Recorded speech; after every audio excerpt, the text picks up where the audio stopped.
Yo guys, well it's Mist here, back with episode 2 of learning to edit in After Effects. I'm just going to be showing you what we're doing first. We're going to be learning about Twixtor and stuff, so it's like a little example what you can be learning. Just like super slow, pretty much. Alright, so let's jump on into it. So, first of all, if you haven't already, you need to download the Twixtor plugin. Otherwise, you can't really use it, yeah.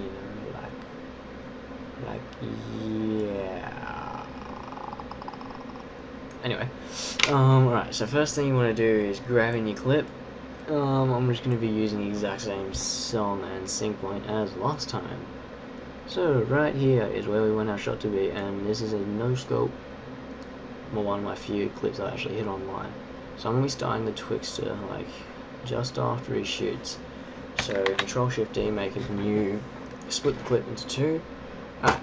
So now what we want to do is we want to go down to our effects and presets, search up Twixtor, grab Twixtor Pro, drag it onto the clip, right?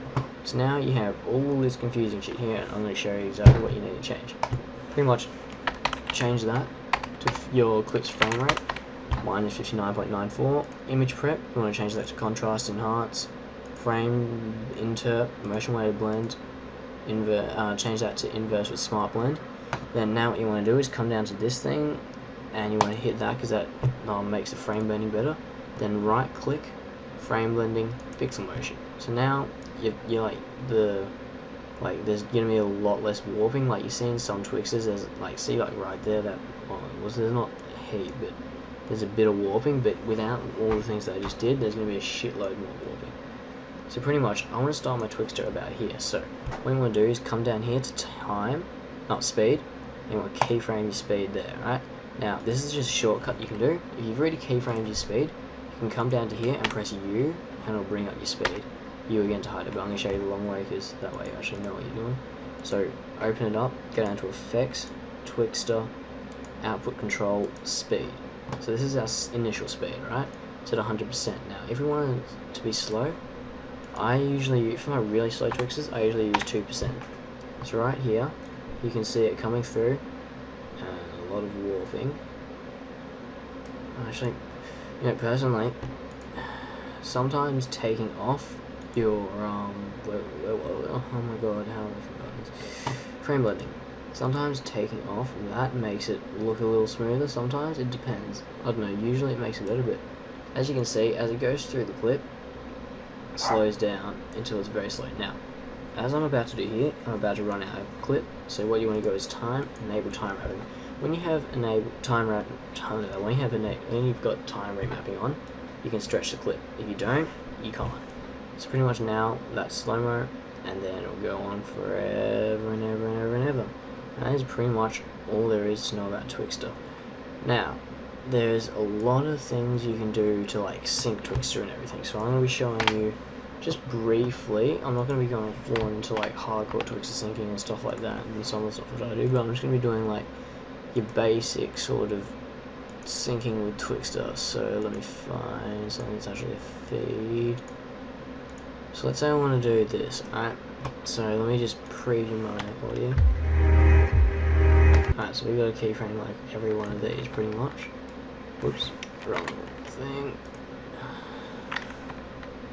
Alright, so we've got a keyframe on pretty much every single one of these, right?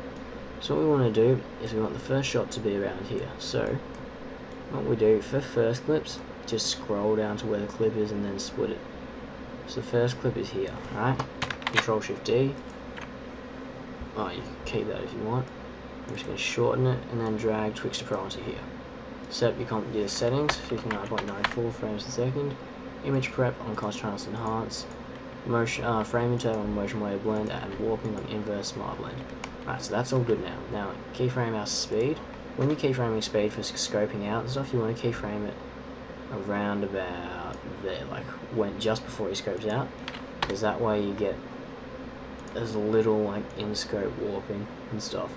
So let's say I want it to reach, let's say 60% here. So it's slowing down as he's scoping out. This is pretty much basic hardcore editing style. Scoping and slowing down as it comes out. And then up here, speed it up till he shoots again. And then, yep. And then that's pretty much it. And then as he scopes out again, go down to like 60%. So as you can see here, it's going to go slowly, and then speed up, and then slowly, and so on and so on and so on. Keep doing that as long as you did that. If you want like a more in-depth tutorial on like more advanced Twixtor syncing, then I'll be more than happy, but that's pretty much just the basics of using Twixtor that I've just showed you. So yeah, anything extra, yeah, I can do it if you want it. Alright, see you guys next time.